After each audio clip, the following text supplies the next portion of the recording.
Michel Rostin, bonsoir. Bonsoir. Bienvenue à la librairie Dialogue et merci de venir nous présenter votre premier roman, Le Fils, un roman récompensé par le prix Goncourt du premier roman. Alors c'est un roman pour lequel vous donnez la voix à votre fils. Est-ce que cela s'est imposé directement à l'écriture ? Sinon, j'aurais pas écrit. Ça s'appelle, je l'ai sous-titré Récit. J'aurais préféré que ce soit un roman. Je pouvais pas. Tout le monde m'aurait dit attends, il est mort ton fils. Donc c'est pas un roman qu'il est mort, c'est vrai, hélas. Et donc c'est un récit, mais en même temps, je n'avais pas du tout envie de faire un témoignage, ni de pleurer ma tristesse ou je sais pas quoi. C'est pas de ça qu'il s'agit. Donc il y a tant que je n'y pensais même pas. Et quand la petite musique, c'est comme si j'avais composé une chanson ou une symphonie, pareil. Il y a une musique, je suppose qu'il y a une musique, un thème qui vous vient, et puis après, ça y est. Et le thème, c'est « Dis papa, mais pourquoi tu pleures ?» C'est pas pareil que « Oh là là, qu'est-ce que je pleure, qu'est-ce que je suis malheureux, ou qu'est-ce que je suis triste ?» Ça n'a aucun intérêt. Il dit « Papa, pourquoi tu pleures ?» Et il y a une forme qui est venue comme ça, comme une petite symphonie.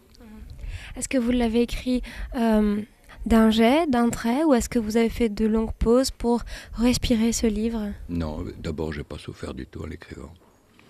Pas du tout. C'est étrange à dire, puis... Évidemment, non, c'est pas...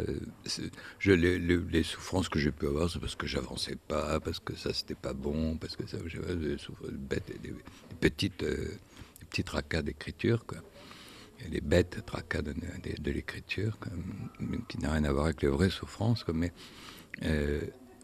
non, et ce livre, oui, je l'ai écrit en plusieurs étapes, mais entre la date de la mort de mon fils, parce qu'il est vraiment mort, et c'est une souffrance affreuse, ça. C'est autre chose, mais c'est autre chose.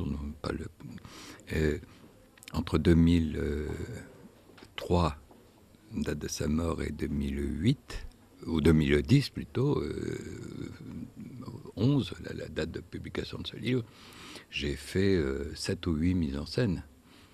Donc j'avais autre chose à faire qu'à écrire, voilà. Mais j'ai écrit en 2 étapes, en 2 grandes étapes, plus un petit sprint final comme ça. À la lecture de ce livre, on n'a pas du tout le sentiment que ce soit un livre témoignage ou un livre qui a servi à aider l'auteur simplement. Est-ce que quelque part il y a quand même eu cette part-là de catharsis peut-être ou d'exorcisation de sentiments ? Pas du tout. C'est dur à dire parce que je suis sûr que quand on écrit, c'est pour moi qui l'ai dit ça fait des siècles qu'on a des banalités. Enfin, je m'excuse de dire, c'est pas une banalité, mais je n'ai rien inventé. Quand on écrit, évidemment, on s'invente, on change, quoi. Donc je ne veux pas dire que ça n'a rien changé dans ma vie d'écrire, et comme ma vie c'était quand même été ponctuée par une sorte de tremblement de terre énorme, je ne veux pas dire que ça a servi à rien et que je ne sais pas ni le pourquoi. Mais le pourquoi des choses, je ne peux pas le dire. Et je ne sais pas qui pourrait le dire vraiment. Mais le comment des choses, je ne l'ai pas écrit pour me dire tu vas t'occuper, tu vas te soigner, tu vas te guérir. Donc on ne guérit pas, et puis je ne me suis pas soigné, et puis voilà. Mais par contre, il y a une chose qui est vraie, c'est que le succès de ce livre actuellement donne une chose très étrange, et je le vois dans le couple que je partage avec Martine, ma femme, la maman de Lyon, c'est que moi c'est un succès tel que ce livre, on me parle de ce livre, j'oublie même l'objet du livre, le sujet du livre. Il y a le succès du livre, voilà. Je suis très content, je suis un peu fier, je suis, voilà. Et puis c'est formidable ce qui m'arrive, enfin c'est bon. Et quand elle est là, il suffit que je la voie pour me dire, attends, ce dont ça parle, c'est d'un malheur affreux qui nous est arrivé. Mais moi, vous avez vu, là, ça fait un petit moment avant qu'on ouvre l'antenne, on a parlé, je n'ai pas eu ce moment d'effroi qu'on a tout d'un coup, on pense à une chose affreuse. Quoi, voilà. C'est très... voilà. Mais heureusement, voilà. Donc Martine est très généreuse avec moi, avec le succès de ce livre et tout. Bon. Et en même temps, je sais que peut-être qu'elle se rappelle plus vite que moi le sujet du livre, qui est affreux. Voilà. Pour nous. On sent dans ce livre, bien sûr, le drame, la tragédie, mais tout de même une certaine forme d'ode à la vie. Vous le répétez parfois, vive la vie. Vous remerciez cette personne qui vous a dit on peut vivre avec ça. Ce n'est pas un livre de témoignages, mais c'est un livre qui fait beaucoup de bien à lire. Est-ce que c'est comme ça que vous l'avez senti, ce souffle d'écriture, que bien il y a une musique, comme une musique qu'on entend qui fait du bien finalement, même si le Requiem de Mozart ou d'autres opéras sont parfois très tragiques, mais font du bien à entendre. Ça me touche beaucoup que vous disiez ça, c'est vrai, hein, parce que on ne sait pas ce qu'on fait quand on fait quelque chose. Vraiment, je crois, je suis un jeune auteur, mais vieux quand même. Donc j'ai fait beaucoup de mise en scène, et je suis jeune aussi dans la littérature, enfin nouveau, non pas jeune, mais nouveau dans la littérature, mais ça fait, même toute ma vie a été faite de musique et de mise en scène, donc j'ai expérimenté ça, et que quand on fait quelque chose, si on fait bien quelque chose, on ne sait pas bien ce qu'on fait. Voilà. Et même, bon, à la fin, on s'est dit, tiens, j'ai fait bien, ou tiens, je l'ai loupé, voilà. Là, je savais à la fin que j'avais touché quelque chose. Bon. Je ne voulais pas faire quelque chose de particulier. En particulier, ce dont vous parlez, l'efficacité de ce livre, j'en suis très, très heureux, j'en suis très fier. Je ne l'ai pas écrit pour ça. Mais je sais qu'un spectacle inefficace, ou une lecture inefficace, ça doit être bien, c'est nul, quoi. Voilà, et donc ça me touche beaucoup que vous disiez que c'est efficace. C'est une ode à la vie, c'est vrai. Oui, comment on fait avec ça? Comment on fait avec les malheurs qui nous arrivent, quels qu'ils soient, les petits comme les grands? Comment on fait? Et bon, j'ai cette certitude en moi. Je ne sais pas si c'est de la chance ou si c'est la sagesse, j'en sais rien, si c'est acquis. Ça, qu'on ne peut parler que de la vie, on ne peut pas parler de la mort. Vous vous dites jeune auteur. Est-ce que, en effet, l'écriture est venue assez tardivement dans votre cheminement, ou est-ce que c'est quelque chose qui a quand même toujours été présent en vous? Et est-ce qu'aujourd'hui, ce livre fini, publié, vous a donné envie d'en écrire d'autres? Je vais vous raconter une histoire. Il y a 2-3 mois, 2 mois au moment de la sortie du livre, j'étais invité sur un plateau de télé.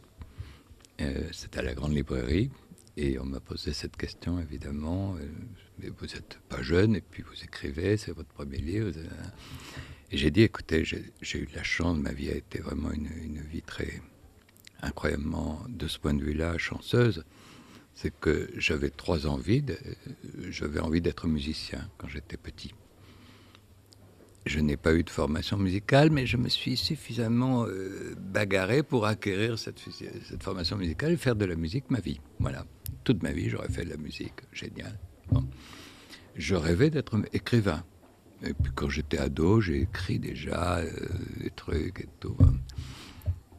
Et ben voilà, tard, à 68 ans, on me dit que je suis écrivain. J'ai le Goncourt, donc c'est vrai, je suis un écrivain. Le Goncourt du premier roman, mais enfin quand même. Et puis j'avais un 3e rêve, et alors celui-là, j'aurais jamais dû le dire à la télé, parce que ça m'a valu des catastrophes épouvantables. Je rêvais d'être torero, matador. Mais là, c'est trop vieux. Je suis trop vieux. C'est foutu. Bon. On vous a proposé... Non, non. Bien pire. Les anticorridas m'ont harcelé à la télé, et, au téléphone et par mail chez mon éditeur pour me faire payer cette affreuse chose. Comment quelqu'un qui prétend avoir souffert, comme un papa dont le fils est mort, peut-il accepter la souffrance des taureaux et tout? Non, moi je faisais ce qu'il avait écrit dans certains mails, quoi. Et bref, voilà. Non, au téléphone c'était silencieux, c'était du harcèlement sadique et très misérable, de haine, faire souffrir, faire chier, quoi. Mais bon, c'est des gens qui sont persuadés que... Enfin, c'est des combattants, quoi. C'est des combattants, mais comme des terroristes pour moi, quoi. Voilà. Bon. Ils tirent. Bon, on prenait une balle, c'est tout. Hein. Et donc, c'est... Bon, voilà, donc, voilà, j'avais 3 rêves. Bon, maintenant, j'en ai plus que 2. Hein. Et pourquoi rêviez-vous d'être écrivain? Parce que c'est comme ça. Vous aimiez la littérature? La musique et la littérature, c'est mon grand-père. La tauromachie aussi, d'ailleurs. Ouais. Il y a 3, voilà. Mais bon, donc j'ai fait d'abord des études de philo, j'ai enseigné, puis je suis revenu à la musique. Et j'ai passé toute ma vie à écrire, à prendre des notes et tout. J'ai au moins 10 romans de commencer, quoi. Et je me disais, quand tu seras à la retraite, t'écriras. Ben, c'est vrai. Également très fracassante. Ah oui, alors en plus, c'est la chance. La chance, vous pensez? Ouais, Le talent? écoutez, vive la vie. Hein. Ouais.